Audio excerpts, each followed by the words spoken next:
ઊભી કરવી પડી છે. અને યજ્ઞ યાગાદી બધે એનાથી જવાતું એ નથી. ઘણી ઠેકાણે નારેશ્વરમાં પણ એટલા બધા પાદુકા પૂજન ને બધું આવે કે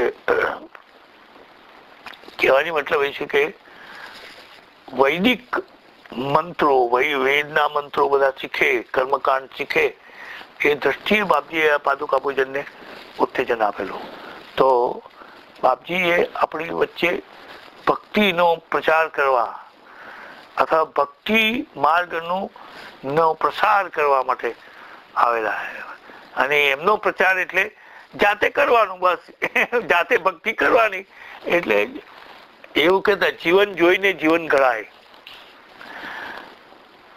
મારું જીવન તમે જુઓ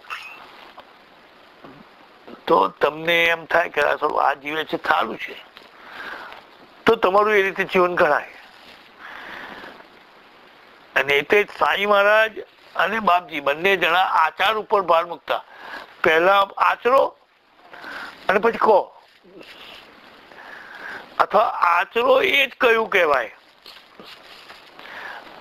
મરાઠીમાં એને માટે એ છે આધિ કેલે મગ સાંગીતલે. તમે કર્યું એટલે જ કહ્યું, આમ કરો એવું કહેવાની જરૂર નહીં. અને સંસ્કૃત સાહિત્યના ઇતિહાસમાં પણ એવું છે કે રામાયણ જે છે તેમાં કોઈ ઉપદેશ એવો નથી. રામનું ચરિત્ર છે, પણ રામ જે રીતે વર્ત્યા એ રીતે તમે વર્તો તો રામ રાજા આવે. રામની માફક વર્તવું જોઈએ, રાવણની માફક નહીં. એ રામાયણનો ઉપદેશ. આચાર એ જ પ્રચાર. એટલે બાપજી પણ આચારમાં જ માનતા, આપણે આચરીએ. મને ગયો વખતે હું આવ્યો હતો અહીંયા ન્યૂ જર્સી શિબિરમાં આવ્યો હતો, તો મને પાંડુરંગ શેરે એવું જ કહ્યું કે આ અમારા બધા છોકરાઓને અને આમ તેને અમને ફિકર થાય છે. તમારે ફિકર કરવાની જરૂર નથી. હા, તમે બાવની નહીં કરો તો એ બાવની નહીં કરે. તમે બાવની કરતા હશો તો એ બાવની જરૂર કરશે. પણ તમે ટીવી પાસે બેસી પછી કહે કે તું બાવની કર તો નહીં કરે. મૂકો, તમારા ઘરથી જ શરૂઆત કરવાની. ઘરમાં જ ભજન થવું જોઈએ, ઘરમાં જ વાતાવરણ એવું થવું જોઈએ કે જેથી એટલે આથી કેલે મગ સાંગીત લે. એટલે બાપજીએ આપણને આચાર દ્વારા બધું શીખ્યું છે. ફરી વળી બીજી વાતો પછી કરીશું. હું માનું છું ત્યાં ટાઈમ થયો કે હજુ છે?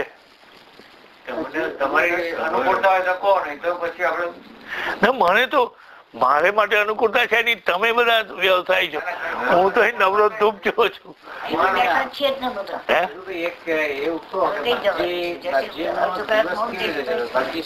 સવારે દિવસ શરૂ થતો હતો અને પછી શું કરતા હમણાં શું બાપજી શું કરતા હતા સવારથી સાંજ સુધી? હા, બાપજી નું રૂટીન. બાપજી કેટલા વાગે ઉઠે, કેવી રીતે કરે? કારણ કે ઘણા લોકોને ખબર નહીં હશે. હા, ઘણા ને બાપજી જે છે ને તે આમ જોવા જાવ તો બહુ જ ઓછું ઊંઘતા. રાત્રે 10 વાગે ભજન બંધ થાય પછી એ ગુફા ને ઓટલે જ એ તો એમની પથારી રહેતી. એટલે આમ આડા પડ્યા હોય એટલું જ, બહુ ઊંઘતા નહીં.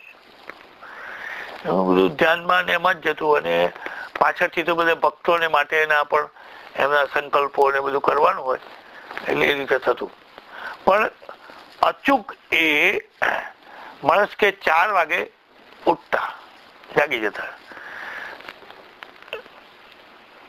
જગજીવનભાઈ માસ્તર લીલોડમાં માસ્તરગીરી કરે, લીલોડના જ વતની. એમણે આવીને એમને જગાડવાના 4 વાગે. એ માસ્તરની ડ્યુટી. આ શિયાળો, ઉનાળો, ચોમાસું 4 વાગે પેલા નહીં ધોઈને લીલોડથી તે વખતે કશું જ નહીં ચાલતા આવે. અને કોતરનો રસ્તો જે છે તે બહુ ઓછો, 1.5-પોણો કિલોમીટરમાં નારસા આવી જાય. જે લીલોડની વચ્ચે જે કોતર છે તે કોતરનો રસ્તો, તો એ બિલકુલ નિર્ભયતાથી આવે. ફાનસ લઈને લાકડી લઈને આવે, જણગાળે, 4 વાગે જાગે. પછી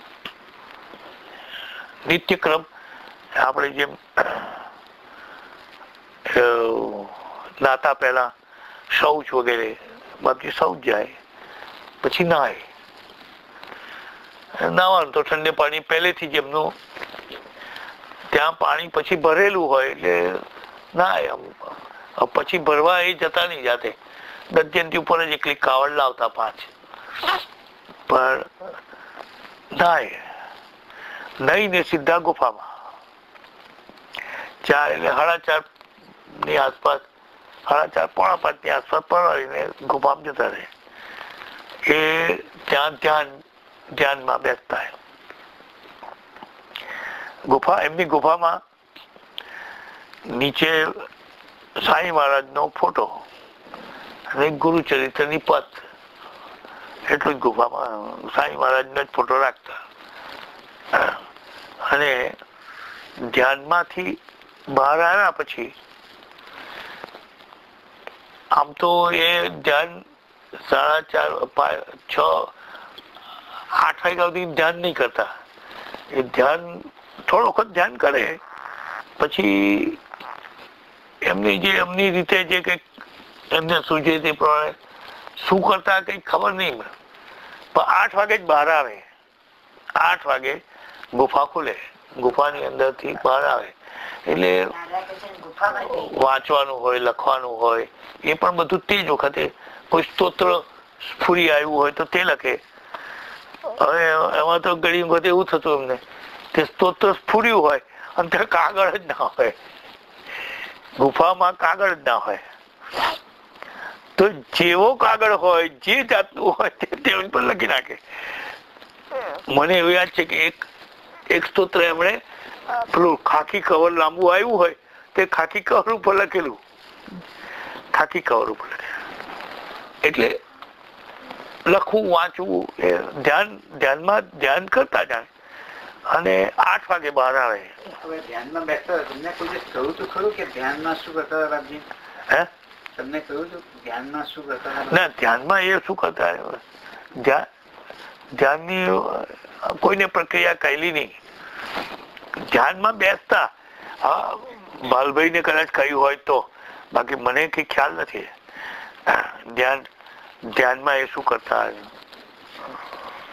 ધ્યાન ધરતા એટલે આમ જવા જાય તો કોન્સન્ટ્રેશન અને ચિંતન. એકચ્યુઅલી તો ચિંતન. અમારા સુભાષભાઈ ધ્યાન ધરે છે, સુભાષ દવે. તો એ ધ્યાનમાં શું કરે, માનસિક રીતે નારસો જાય, પછી એમ કે નારસો મહાદેવના દર્શન કરે, પછી બાપજીના મંદિરે આવે, લીમડા પાછળ જાય, કુબા પાસે જાય, શાંતિની કુંજ જાય, નર્મદાએ જાય. આમ ધ્યાનમાં એ રીતે એ યાત્રા કરે. એવું સુભાષભાઈ મને કહ્યું. ઘંટાનાદ સંભળાવશો 4 વાગે. બાપજીને ઘંટાનાદ 3 વાગે ઉઠે ત્યારે મરેમાંથી અમને ઘંટાનાદ સંભળાય. એ જુદી વાત છે, એ જુદી વાત છે. રોજ જ નહીં, એ રોજ નહીં. એ તો જયારે પહેલા આવ્યા ને ત્યારે એ સ્થાન એટલું બધું જાગૃત છે એવું ભગવાને બતાવ્યું એમને કે એ જે રાતે સુતા તે રાત્રે જ એમને આ મહાદેવમાંથી આરતી થતી હોય, કોઈ મંત્ર પુષ્પાંજલિ બોલતું હોય, વેદ સંભળાય, એવું અવારનવાર એમને સંભળાતું. પહેલે દિવસે તો સંભળાયું, પણ અવારનવાર પણ સંભળાતું. અને ગુફાઓના ઓટલે બેઠે ત્યાં સંભળાય, પાછું ત્યાં જાય ત્યાં કશું ના આવે. એવું પણ એ કહેતા કે દૂરથી જ એને માણવાની મજા આવે. એટલે રોજ જ સંભળાતું એવું નહીં, અવારનવાર એમને આ નાદ સંભળાતો ત્યાં. અને એ સ્થાન અત્યંત દૈવી જાગૃત સ્થાન છે એવું ભગવાને બતાવ્યું એમને. અને બીજું બતાવ્યું પેલું મોર અને સાપ બે વચ્ચે જે એ લોકો ગેલ કરતા હતા એ દ્રશ્ય એમણે જોયું એટલે એમને લાગ્યું કે આ કોઈ સરસ તપસ્યાની ભૂમિ છે. એટલે પછી એમણે શોધ્યું કે આ તો મૂળ કપર્દીશ્વરનું સ્થાન, ગણપતિ અહીંયા આગળ તપસ્યા કરેલી કેવળ પાણી ઉપર રહીને, અને એ લિંગ એમણે સ્થાપેલું, અને એ કપર્દીશ્વર પછી દટાઈ ગયું, અને પછી નારો પંથે સ્વપ્નના અનુસાર કર્યું એટલે નારેશ્વર થયું. એટલે એ પછીથી થયું. એટલે ટૂંકમાં એમને સવારના પરમાં 8 વાગ્યા સુધીની આવું આધ્યાત્મિક કઈ ને કઈ, પછી એ જે લોકો જેમ આવતા ગયા તેમ 8 થી 10 એ લોકોને મુલાકાત જ આપે. કોઈ પ્રશ્ન પૂછે, કોઈ કઈ દુઃખ રડવા આવ્યો હોય કે એવું તેવું, તો એમને બધું ઓપન સભા હતી. પ્રશ્ન પૂછવો હોય તો તારે જે પૂછવું હોય પૂછ, અહીં જ પૂછે. ખાનગી રીતે બહુ જ ઓછા લોકોને મુલાકાત આપતા. ખાનગીમાં બહુ જ એવું હોય તો સારું તે લતા મંડપમાં લઈ જાય. જે પાદુકા છે તેની બાજુમાં જમણી બાજુ લતા મંડપ હતો પહેલા. હમણાં એકલું મંડપ જ છે જાળીવાળો, પછી લતા મંડપ હતો. પહેલા બધી લતાઓ હતી. એ લતા મંડપમાં જાય, હા સારું તો અંદર આવજે.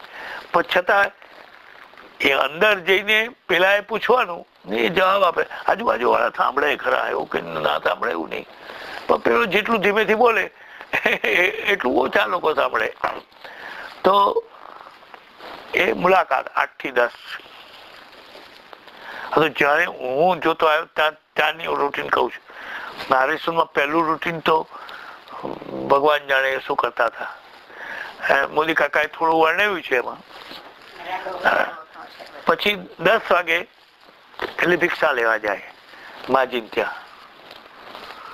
એટલે માજીન સાથે વાતો કરે, માજી જે બનાવ્યું તે જમે, માજીને આનંદ થાય એવી વાતો કરે.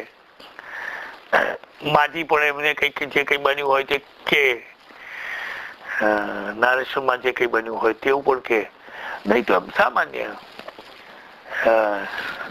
દેવદત્તભાઈને અમારે કહેલું બાપજી એક વાર કે જો માજી અહીંયા આવ્યા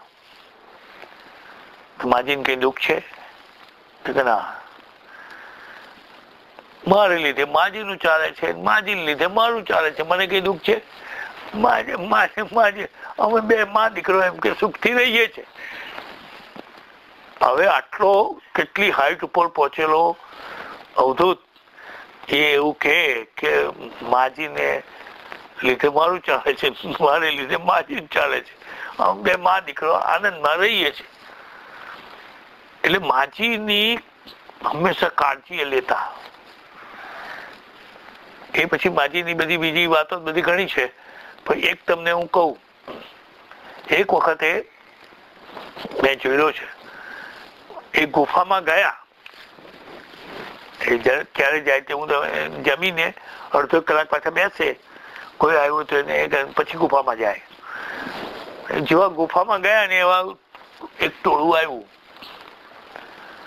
અને ગુફાને હલાવવા માંડ્યો. બાપજી બહાર નહીં નીકળો, બાપજી બહાર નહીં નીકળો. તો માજી ત્યાં બેઠા હતા તે એને અડધો કલાક તો જપવા દો એવું માજી બોલ્યા. એટલે એમાંનો એક જણ બોલ્યો, તું ડોકરી બેસની, એવું કઈ બોલ્યો એ. એટલે બાપજી સાંભળ્યું, ગુફાની બહાર આવ્યા. હમણાં ને હમણાં જતા રહો, નારેશ્વરની બહાર જતા રહો કે છે. તમને મારા માજીને પણ જો આવું તમે કહેતા હોય, મારી પાસે શું આશા રાખવાના હતો? હું તમને શું આશીર્વાદ આપવાનો હતો? બધા કાઢી મૂક્યા. માજીનું અપમાન એટલે પોતાનું અપમાન એમ માને. એટલે માજીને એ કાળજી રાખતા. એટલે માજીને હંમેશા સવાર સાંજ બંને જવાનું જ. જમતી વખત બધી વાતો જે કંઈક કરવાની બધે માજીની સાથે, અને ગમત કરે માજીની સાથે એ બધું. પછી જમી લે, પછી બહાર આવે એટલે કાં તો ગુફાની બાજુમાં અથવા આ બાજુ બોરસલની નીચે કે લીમડા છે ગમે ત્યાં બેસે, અડધો 1 કલાક બેસે. અંગ્રેજીમાં કહેવત છે ને, after dinner sit a while after supper walk a mile. તો એ પ્રમાણે સીતા વાઇલ થતા થોડો વખત બેસતા એમ, અને પછી ગુફામાં જાય. અને પછી એ લગભગ 3 વાગે, કોઈ 3:30 વાગે બહાર નીકળે. અને પછી પાછા પ્રભુત્વની સાથે થાય. કામ હોય તો બેસે, નહીં તો પાછા જતા રહે, પોતાના કામમાં જતા. પણ એ શું કરતા એ રહસ્ય જ રહેતું. અંદર એ ખાલી બેસી રહેતા કે ધ્યાન કરતા કે લખતા. મૂળ આવે તો લખે જાણે, પણ તે ગુફામાં જ લખવું કોઈ નહીં, તો બહાર પણ લખે. તો એનો કોઈ બહુ પ્રશ્ન નહીં. પણ પાછલી જિંદગીનો એમનો આ રૂટીન આ જ હતો કે બપોર પછી પાછા હાંજ ઉઠીને બેસે. પછી અંધારું થવા માંડે એટલે નેચરલી ભક્તો આવે નહીં, પછી જમવા જાય, કોઈ આમ જાય તેમ જાય. રાત્રે 10 વાગ્યા સુધી ભજન ચાલે ત્યાં સુધી એ બેસતા, પોતાની ખુરશી પર બારણે અથવા ઓટલા પર બેસી રહેતા. અને 10 વાગ્યા પછી ઓટલા પર આડા પડતા બસ. અને સવારના પરમાં 4 વાગ્યા સુધી બધું ચાલે. રૂટીનની જે આખી પ્રક્રિયા એ આ દત્તપુરાણના પારાયણ વખતે બધી નિશ્ચિત. અને તે પારાયણ હવાના પર બેસી જવાનું, પારાયણ કરવાનું, પછી પાછું હવાના પરમાં નાવા જવાનું. પેલું ઠારા પાણી નાયા હોય, થોડા પાણીથી નાયા હોય, હવે પછી નિરાંતે નાવા જાય નર્મદાએ. નાવા જઈને પછી ત્યાં આગળ એમને સ્વામી મહારાજે જપ કરવાનો કહેલો, તે મંત્રનો જપ કરે. અને તે વખતે જાતે જ પકાવતા. મોટે ભાગે ખીચડી જ કરતા. ખીચડી જ કરવી એવું કઈ નહીં, પણ મોટે ભાગે ખીચડી હેલી પડે એમ એ દ્રષ્ટિએ. અથવા તો દાળ ને ઢોકળી એ કરતા. ઢોકળી, દાળ ને ઢોકળી, દાળ મૂકી હોય તેમાં ઢોકળી નાખી દે અને ચૂલા ઉપર અમુક જાતનું મૂકી અને પછી નાવા જાય. આમ તો નાયેલા હોય જ એટલે મૂકી જાય ને કહીને જાય, પકવાન હો જાના, નહીં તો આ કરકે કચ્ચા ખા જાઉંગા. એટલે તું નહીં થાય તો હું કાચું ખાઈ લઈશ, પણ હું મારા જમવાના ટાઈમે હું જમવાનો. એટલે જમવાનો ટાઈમ નિશ્ચિત, જમવાનો ટાઈમ નિશ્ચિત, ઉઠવાનો ટાઈમ નિશ્ચિત. જોકે પછીથી પબ્લિક ખૂબ આવવા માંડી તો એમનો જમવાનો સવારનો ટાઈમ તો બિલકુલ નિશ્ચિત નહીં રહેતો. ઘણી વખતે માણસો બધા આવ્યા હોય તો 10 વાગે ભિક્ષા ન પણ થાય. નારેશ્વરમાં થાય, નારેશ્વરમાં નિશ્ચિત, પણ બહારગામ ગયા હોય તો એ નિશ્ચિત નહીં છે. 10 વાગે સામાન્ય રીતે કરે, નહીં તો નિશ્ચિત નહીં. અને બાપજીનું રૂટીન. બાપજી એવું વાંચેલું કે સાંભળેલું, ધારો કે વ્યાસપીઠ પર હતા બાપજી, વ્યાસપીઠ ગયેલા તો સાથેના જે ભક્તો હતા એને રાત્રે માં આવતું કોઈ ચાકડીનો અવાજ આવે છે, ચાકડી કોઈ ચાલે છે, પણ સામાન્ય દ્રષ્ટિએ કોઈ દેખાય એવી કોઈ વિભૂતિ કોઈ, પણ બાપજીની ત્યાં હાજરી હોય ને અંગે કોઈ આવતું હોય. એવા નારેશ્વરમાં પણ એવા બહુ પેલો ત્યાં સેવામાં રહેનારો મોરાર, એને તો ચોખ્ખું છે જ. ચંડી પાઠ એને સંભળાયો. મોરાર ત્યાં સાચવતો હતો સ્થાનને, તો એકલો પડેલો. હવે એકલો પડેલો એને બીક લાગે કે હું એકલો જ છું. એની બીક લાગી એટલે તરત જ ગુફામાંથી અવાજ આવ્યો. ચંડી પાઠ બાપજી કરતા હોય એવો એને અવાજ આવ્યો. અને રોજ જ પછી એને એ ચંડી પાઠ સંભળાય. એટલે ગુફામાં બાપજી છે એવો એને અનુભવ થાય. આમ તો તાળું વાગેલું હોય. એટલે પેલા તો આશ્ચર્ય થયું કે બાપજી અંદર ગયા કેવી રીતે, અને છતાં એ સંભળાતું. અને આ દોલતભાઈ હતા જે શાંતિનિકુંજની સેવામાં, એ દોલતભાઈને ઘણા અનુભવ થયેલા છે કે જે પાણી મૂકવામાં આવતું ભમરીન થયા પછી તો કુંજાનું પાણી ઓછું થાય, નાહવા માટેની ડોલ મૂકેલી હોય તો તેમાં ત્યાં બાથરૂમ પલળેલી હોય, એવું તો બધું ઘણા અનુભવ થાય. આ સર્વદમન એક વખત ધૂપ કરવા ગયો તો આખું ગુફામાંથી ધૂપ ધુમાડો જ આવવા માંડ્યો. એટલે અમુક વખત પછી જ બંધ થયો. એટલે એવા અનુભવો તો આજે પણ થાય છે. પહેલા પેપર નહોતું મુકાતું ત્યાં, ત્યારે એક દક્ષિણીભાઈ આવી, તેણે કહ્યું કે બાપજી મને કહે છે કે પેપર નથી મૂકતા આ લોકો, તમે પેપર મૂકો. એટલે બાપજી સાથે એને પેપરની વાત એને થયેલી, ત્યાંથી પેપર મુકાતું થયું. એટલે એવું આવા બધા અનુભવો તો થાય જ. અત્યારે પણ પાણી પેપર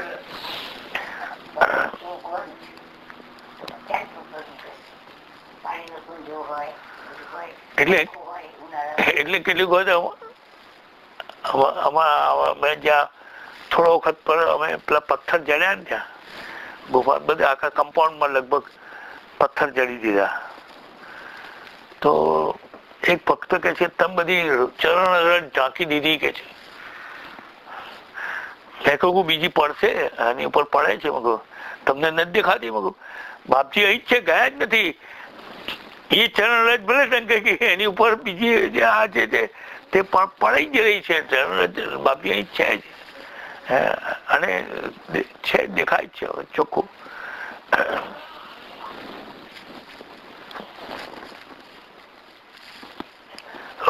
ચિંતન શ્રી ગુરુદેવ.